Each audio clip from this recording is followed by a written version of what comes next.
Pemirsa, Bupati Tapanuli Tengah Masinton Pasaribu harus undur diri dari diskusi kita karena memiliki agenda lain. Namun kita bisa melanjutkan diskusi bersama dengan 3 narasumber. Poin yang disampaikan oleh Pak Bupati tadi adalah ingin kemudian mendapatkan bantuan berupa alat berat untuk membantu proses menormalisasikan kehidupan sehari-hari di Tapanuli Tengah. Bagaimana kemudian pemerintah meresponnya? Iya. Tadi disampaikan juga ya, artinya memang ada paling tidak ada dua dari kementerian, artinya Kementerian PU, kemudian tadi juga ada dari badan, dari BNPB, tapi BNPB kan kemudian menggunakan DSP tadi sesuai dengan asesmen tadi di lapangan. Tapi kalau terkait dengan Kementerian PU itu data yang kami peroleh itu ada 728 ya terkait dengan alat berat yang kemudian akan didistribusikan, dan memang dalam proses bertahap.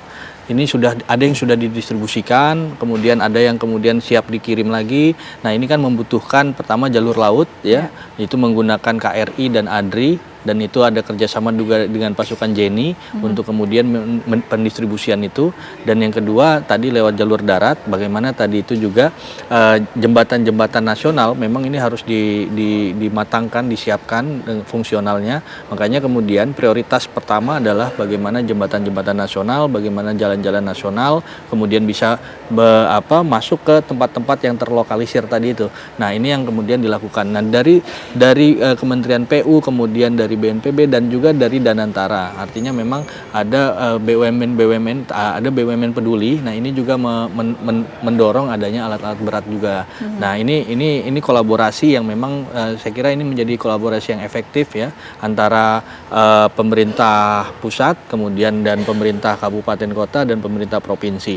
Nah, pemerintah kabupaten kota juga kita bisa melihat bahwa tadi bagaimana kebutuhan alat berat, berapa jumlahnya, lokasinya di mana, ini kan berbeda-beda situasinya.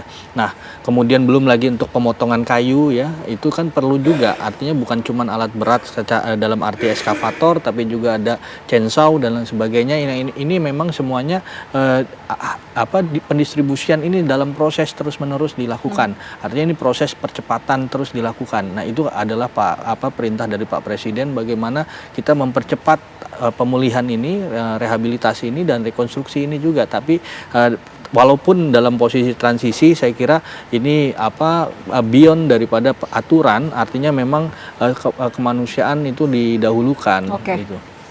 Pak Victor. Ya, tanggapan Pak Bupati itu saya pikir itulah yang kita bicarakan tadi awal ya, mengenai tahapan tadi ya. Ini memang yang dikatakan oleh beliau itu ini tahapan transisi darurat.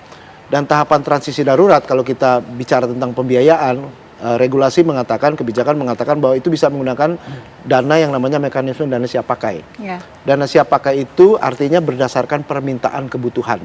Dan oleh karena itu ada 6 klaster. Ketika kita bicara tentang tanggap darurat dan sampai ke pemulihan, itu salah satu klaster itu namanya pemulihan, selain kesehatan, pendidikan, dan pertolongan dan pencarian. Nah, klaster pemulihan inilah yang akan kemudian melakukan hal-hal seperti ini.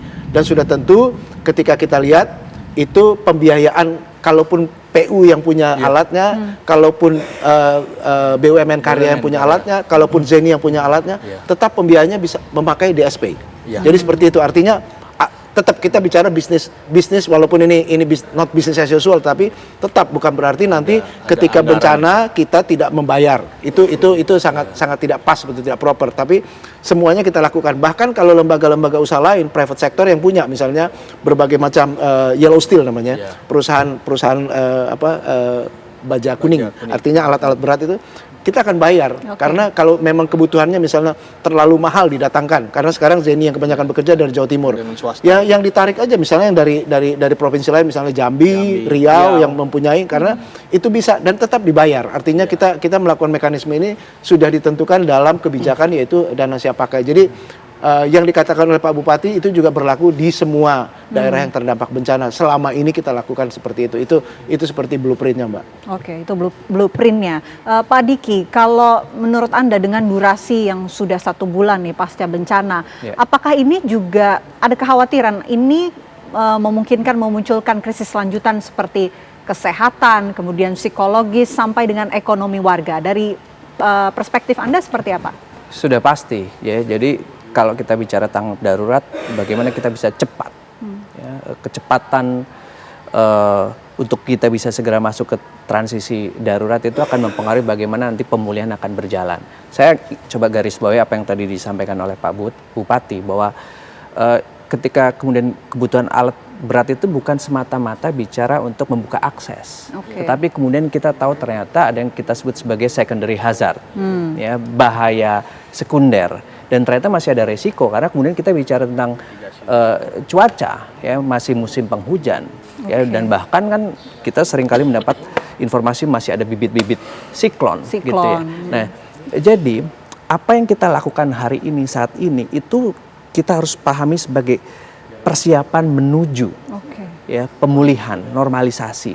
Nah, apa yang kemudian harus kita lakukan saat ini tadi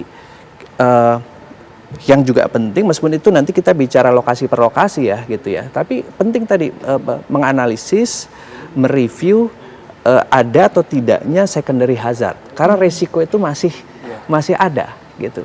Dan bayangkan kalau ternyata tadi sedimen lalu kemudian potongan kayu itu nanti akan terbawa ketika terjadi hujan atau banjir kembali. Nah, ini kan kemudian akan menghambat ya kita masuk ke fase pemulihan. Dan menurut saya juga sekarang harus mulai dipikirkan bagaimana melibatkan ya komunitas, melibatkan mereka yang terdampak. Karena ini juga bagian penting dari proses pemulihan adalah manusianya. Kita tidak hanya bicara infrastruktur, kita tidak bicara kebutuhan energi, logistik dan lain-lain, tapi manusianya. Ya, secara psikologis tadi, perlahan-lahan mereka harus mulai bisa menjalankan rutinitas. Anak sekolah kembali ke sekolah, ya, dan seterusnya. Jadi pelibatan mereka untuk bisa kemudian menjadi aktif, ya, bukan hanya sekedar menunggu, menerima, tetapi dilibatkan dalam proses persiapan transisi darurat ini, itu juga hal yang penting harus kita pikirkan bersama, gitu ya. Jadi bukan hanya soal logistik saja, tetapi manusianya juga harus kita siapkan. Itu yang menurut saya harus juga kita lihat krusial di tahapan ini. Tentunya kita berharap yang terbaik, proses cepat tanggap darurat ini berjalan dengan baik. Tentunya mudah-mudahan ini bisa segera memulihkan dan juga memastikan bahwa warga-warga yang terdampak ini bisa kembali normal. Terima kasih Pak Sadam, terima kasih Pak Victor, terima kasih Pak Diki telah bergabung bersama kami. Sekali lagi kami ucapkan selamat Natal, semoga sehat selalu.